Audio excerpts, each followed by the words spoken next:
en día te voy a hoy en grabar. día la nutrición como especialización médica es raro. Los que se dedican a eso son los dietistas, los nutricionistas, pero un médico dedicado a la nutrición. Y bueno, yo crecí con esa cultura de la primacía del problema nutricional por encima de cualquier otra cosa. Pues en la mismísima base de la pirámide de Maslow, tú tienes que resolver eso. Hay una visión de que si tú no lo has resuelto, es cuestión de tiempo. Pues cuando tú hagas las cosas adecuadas, lo que pasa es que no estás haciendo lo que tienes que hacer. Cuando tú lo hagas, tú vas a seguir lo que hacen todos los demás. Y eso puede que no sea el caso. Porque hay un tema que es que para tú tener el know-how, para ir ascendiendo e ir incursionando en los otros estratos de la pirámide de Maslow, incluyendo diseñar un helicóptero, tú tienes que hacer eso con el cerebro. Y resulta que el cerebro puede verse afectado si el problema nutricional se da en determinados momentos. Si el problema nutricional se da durante el embarazo de la madre o en el primer año de vida del muchacho, ahí hay una lesión irreversible. Cuando este hombre insiste una y otra vez sobre la inteligencia de estos pueblos, no sé si eso podría estar influenciado porque es muy delicado, sobre todo hoy en día, no en la época de los antropólogos que llegaron a Papúa inicialmente y el tema era quién se iba a comer a quién. Y a veces ganaban los de Papúa y a veces ganaban los otros con su cargo. Pero es muy delicado plantearte el que ese conquistador, el blanco que toma control sobre el otro, tiene una superioridad. Pero resulta que eso no es totalmente descartable.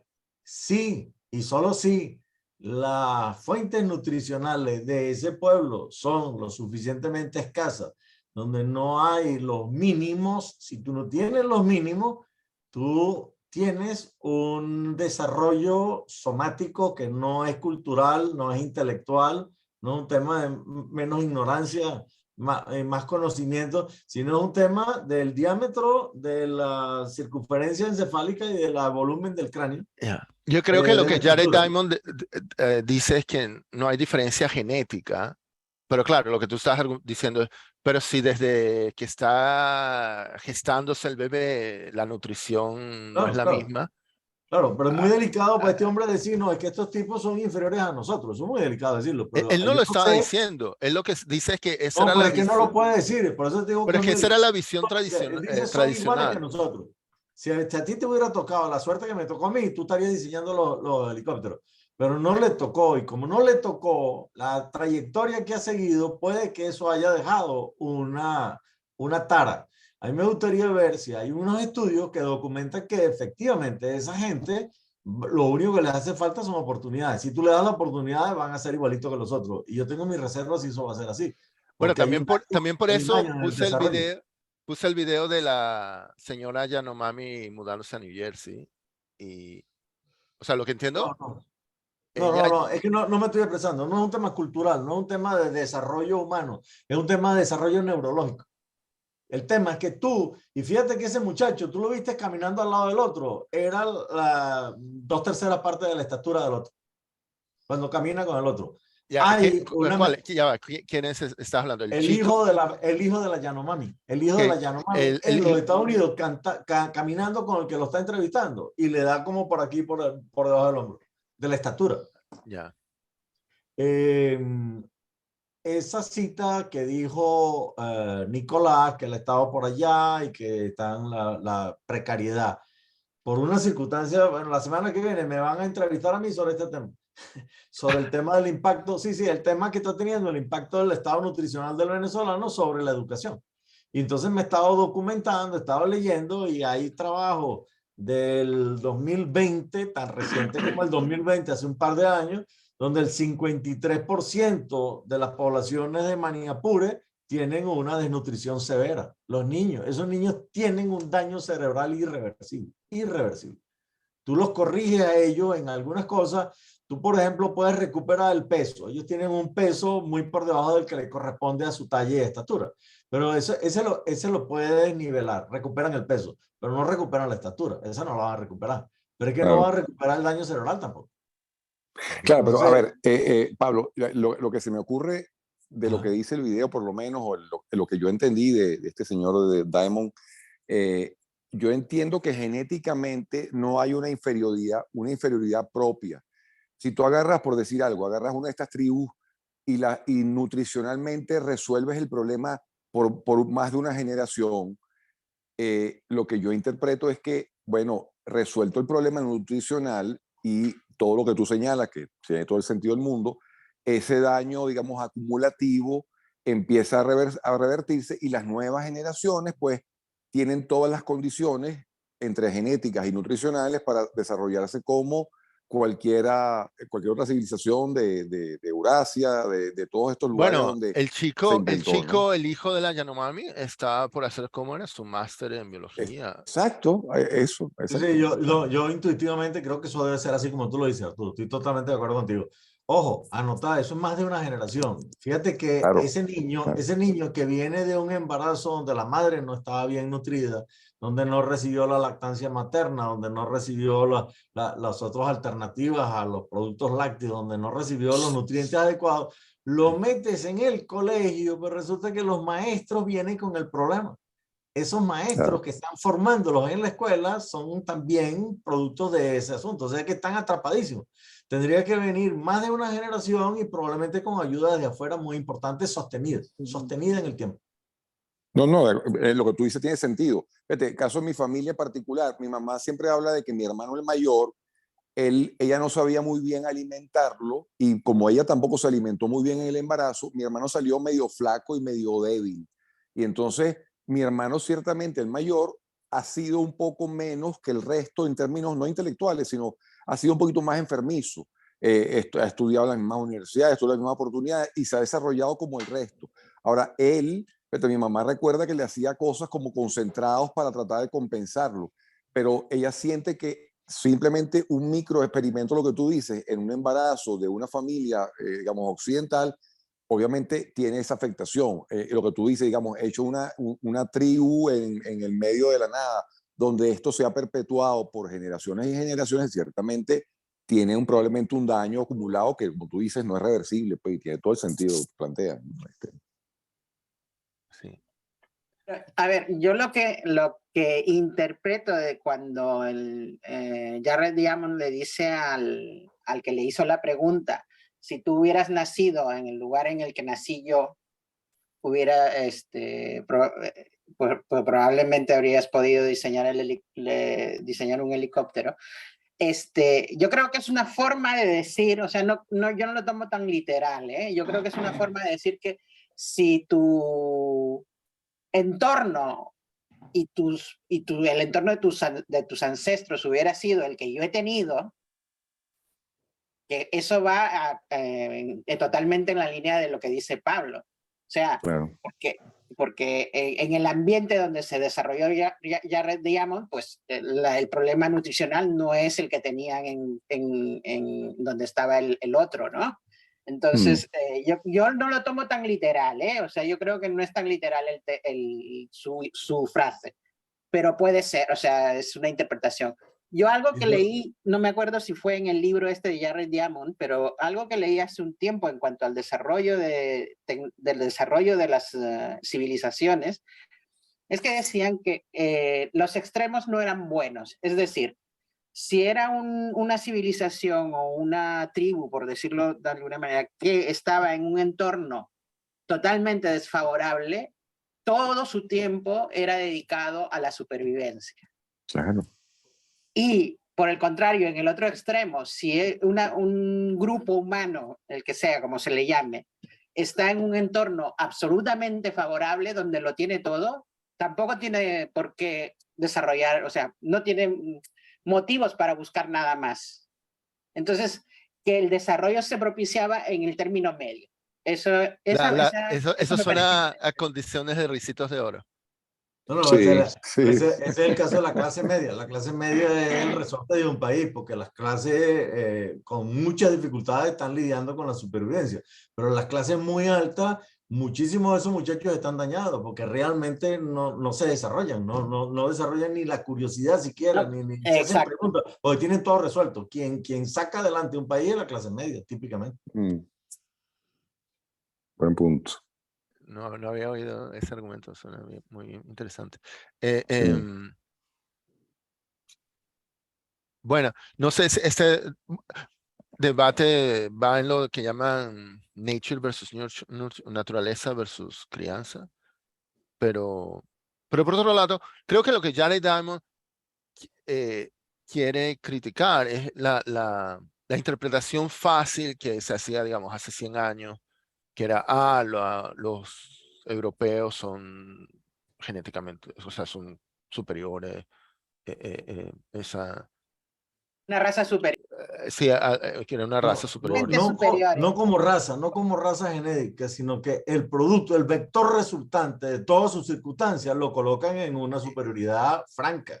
Sí, pero la interpretación hace 100 años con el darwinismo social y todo eso era que era, o sea, porque creían que el concepto racial, o sea, estamos hablando mucho antes de que descubrieran la estructura del ADN y pudieran hacer pruebas genéticas, o sea, pensaban que, bueno, de hecho, la justificación del esclavismo, ¿no? Era esclavismo racial, iba por esos lados, ¿no? O sea, en esa pero literatura que estaba revisando para mi entrevista, me topo que me parece interesantísimo. Cuando tú colocas al organismo en un estado de privación de nutrientes, entonces, bueno, evolutivamente tiene opciones. Pero una vez que escoge una y la va especializando, pareciese que se le van acabando las otras opciones, porque está preparado a meterse por ese camino para lidiar con la escasez. Es como que si tú tienes dinero y trates en bancarrota, de repente te cambia la vida. Entonces, hay gente que cuando la despiden, tú lo ves dentro de un par de meses, está pidiendo limosna en un semáforo. Y el otro monta un emprendimiento y el otro se suicida. Entonces, cogen distintos caminos. Entonces, decir, los despidos son causas de suicidio. Esa es la consecuencia de un despido. La consecuencia de un despido es pedir limosna. Es difícil porque son alternativas de cómo entrarle al problema. Una de las maneras de entrarle al problema de la falta de nutrientes es bajar tu requerimiento. Entonces bajas requerimiento, bueno, déjame no crecer tanto, me quedo más pequeño y sigo viviendo. Déjame poner un cerebro más pequeño, un cráneo más pequeño, déjame bajar el metabolismo, déjame bajar esto. Y lo que tú estás observando es el mecanismo de compensación para poder vivir. Aún así, haciendo todo eso, eventualmente te vas a morir. Si sigue el asunto y si es muy serio, te vas a morir. Pero no es lo mismo que tú hayas escogido el disminuir la estatura corporal o tu masa muscular a que ese mecanismo de adaptación para sobrevivir haya comprometido el cerebro. Si tú comprometes al cerebro, ya te metiste en una cuestión que te limita, que no vas a salir de eso. Si te cambian las circunstancias afuera y te ganas la lotería, no vas a resolver el problema ese. Vas a resolver el problema de la desnutrición, pero no el problema del cerebro. Ahí es donde está el tema.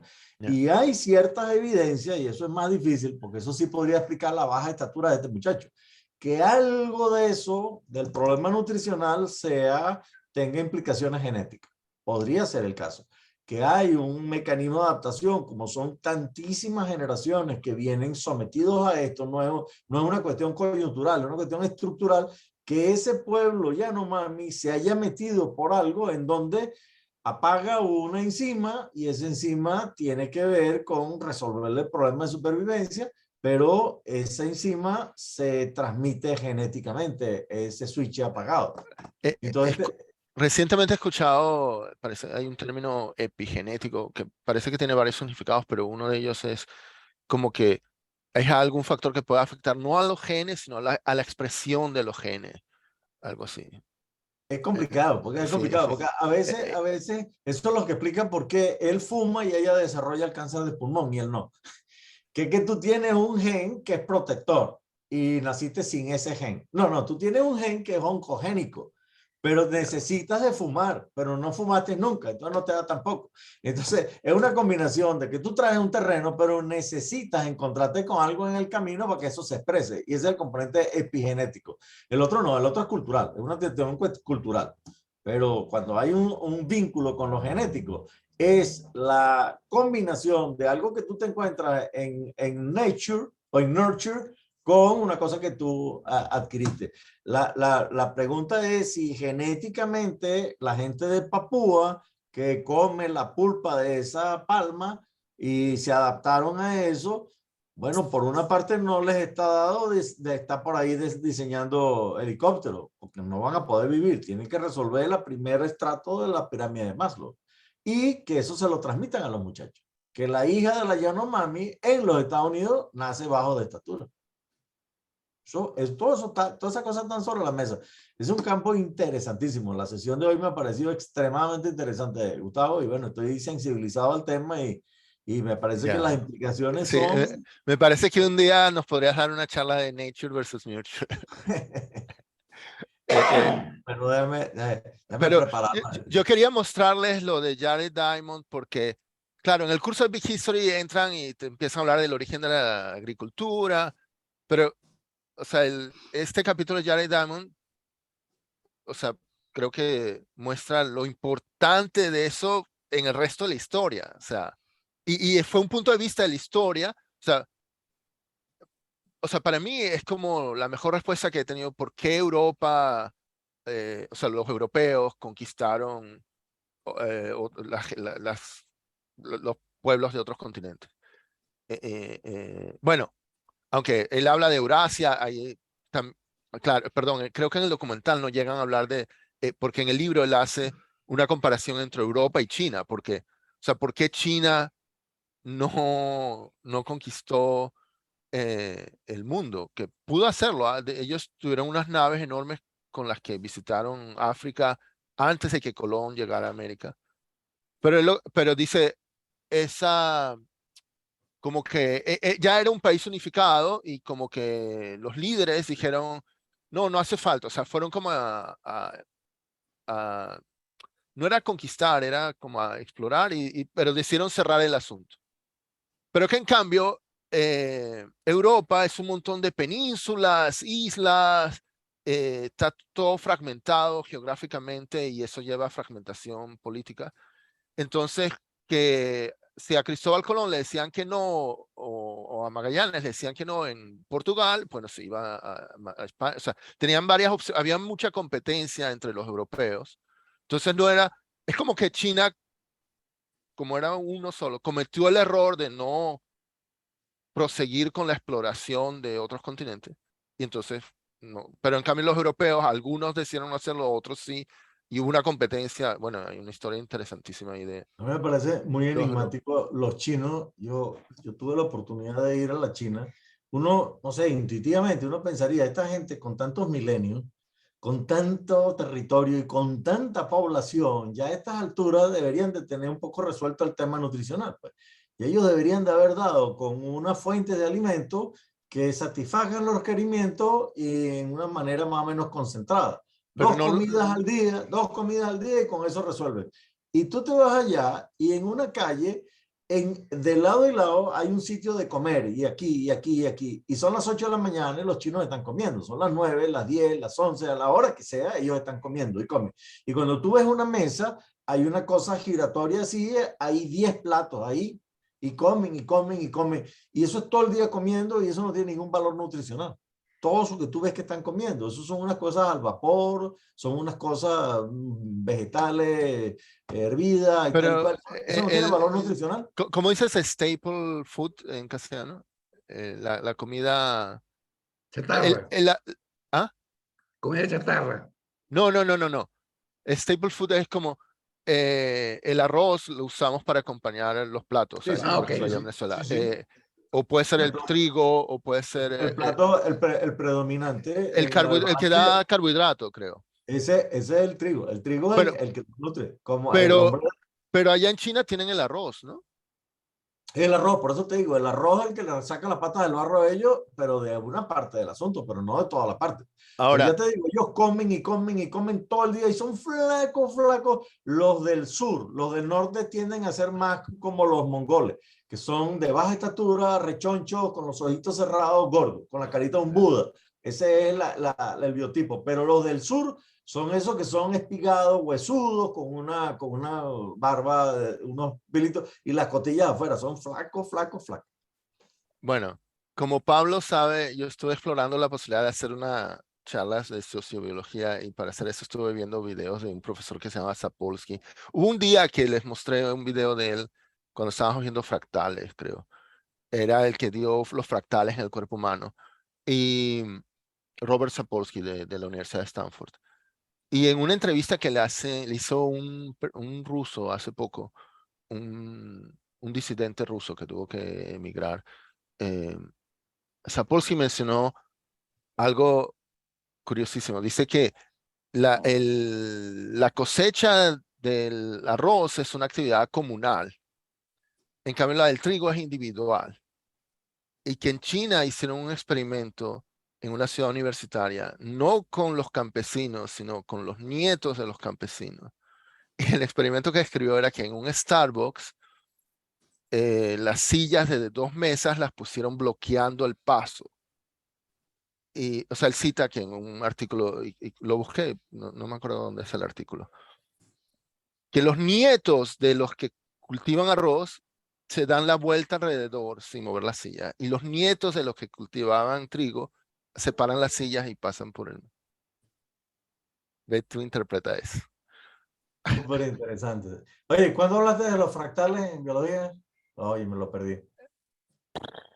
Eso fue unos 6 meses, no sé, eso fue, Yo fue antes de que te unieras al club. Te puedo mandar el link. Yo dictaba la materia de fisiología 1 y hay una sesión sólida de fractales ahí en fisiología. Está presente en todos los sistemas de tal fisiología. Bueno, creo, no sé, de repente fue el primer día que tú estuviste. Bueno, en fin, ya lo veremos. No, yo no estaba. Bueno, estaba grabando todo esto. Paro la grabación. Lamentablemente no grabé lo que Jorge dijo. Lo pienso poner por escrito. O Jorge, repítelo muy rápido. No lo repito, sino que me quedé en el camino. Me quedé en el camino porque es mucho lo que aprendí de las razones por qué la cultura, el cultivo, la agricultura comenzó en esos sitios. Siempre a mí me llamó la atención de que habiéndose generado el ser humano, los mamíferos, el Homo sapiens y todo eso en África, realmente no hubiera sido en África, sino en el Oriente Medio, en el Levante, donde se había surgido la civilización, con Sumer, sobre todo, los sumerios. Que entre paréntesis, los sumerios no estaban en la luna fértil, es decir, la luna fértil es para el norte, o sea, donde está Siria y Fenicia y algo hacia la parte de la Media que queda allá yéndose al norte de Irán. Pero en el sur, donde estaban los sumerios, era menos árido, y era más fértil, porque estaba donde fue el diluvio, ¿me explico? Donde fue el diluvio, esa era una parte muy, muy fértil. Y ahí fue donde surgió la primera civilización. Bueno, la otra parte es en la India, pero no es en la India, sino en el Valle del Indo. Y la otra parte fue en el Valle del Mekong, allá bueno, el Mekong no, sí, el río Amarillo, no sé, el que está en la India. O sea que eran sitios, en China dices, el río Amarillo y el río Yangtze. En China. Y en el caso de los aztecas, no, de los mayas, también fue más o menos por la misma época. Esos son los que apunta allí, ¿no? Apunta ellos que fueron los sitios donde empezaron. Pero no empezaron los sitios donde había mayor vegetación, o sea, donde la vida, las plantas eran más fértiles. Por ejemplo, en el Brasil, en la Amazonía o en la Orinoquia. ¿Me explico? No fue donde se desarrollaron, que era lo más de esperar. Y parece ser que era, lo que estaban ustedes hablando, era un problema de alimentación. Y es que el trigo era clave, pero nunca, a mí me gusta mucho el pan y me dicen, bueno, lo que pasa es que tú comes pan y por eso estás gordo, pero no te alimentas. Entonces la pregunta es, ¿por qué el trigo fue tan importante en la alimentación si no tenía tanta proteína? si no era tanta la parte proteínica. Ahí que quiere contestarme más, esto es Pablo y es el que puede con toda seguridad darme una mejor descripción de el problema de la historia geográfica en relación con la alimentación. Bueno, tiene que tener una alimentación balanceada. El que más produce energía son las grasas. Es el que más produce, pero con mucho. Y la proteína la necesitas tú fundamentalmente para ir renovando las estructuras que se van desordenando en el vivir por el tema de la entropía. Entonces tú vas reponiendo todas esas cosas y para que eso funcione, quien cataliza todos esos procesos son las enzimas que son proteínas. Y todo el tema del ADN son proteínas. Entonces las proteínas son clave. Pero quien te da la energía son los hidratos de carbono. Y ahí donde son ricos los cereales, estos son ricos en hidratos de carbono, entonces te dan la energía. Claro. Si no tienen la energía, no le puede entrar ninguna de las otras cosas. Pero esa es una condición necesaria, pero no suficiente. Hay un estado de desnutrición que se llama el sugar baby o el kwashiorkor, que son niños que por razones en parte de pobreza, en parte de educacionales, culturales, al niño no le dan ni grasa ni proteína, sino le dan atoles que son de harina, que son de cebada, de cosas de esas, y eso el tetero es eso, pero eso no tiene leche, sino tiene un agua con una cosa ahí adentro, agua de arroz. Un niño criado con agua de arroz y empiezan a engordar, y entonces es una profunda desnutrición con una obesidad, y tú los tocas y son totalmente mofletudos, no tienen masa muscular, no tienen músculo, no tienen nada, no levantan la cabeza, se les cae la cabeza, sí, son hipotónicos, que no tienen con qué, porque no tienen masa muscular, lo que tienen es grasa, porque el excedente de los carbohidratos, tú usas lo que viene entrando para energía, pero tú no consumes sino hasta una cierta cantidad. Una vez que más allá del metabolismo basal y una que otra cosilla, el resto, si tienes un superávit, lo transformas en grasa, lo almacenas ahí. Entonces son una pelota de grasa sin proteína, con serios problemas de desnutrición. Eso lo llaman sugar baby, un bebé de azúcar, o el kwashiorkor. Ok.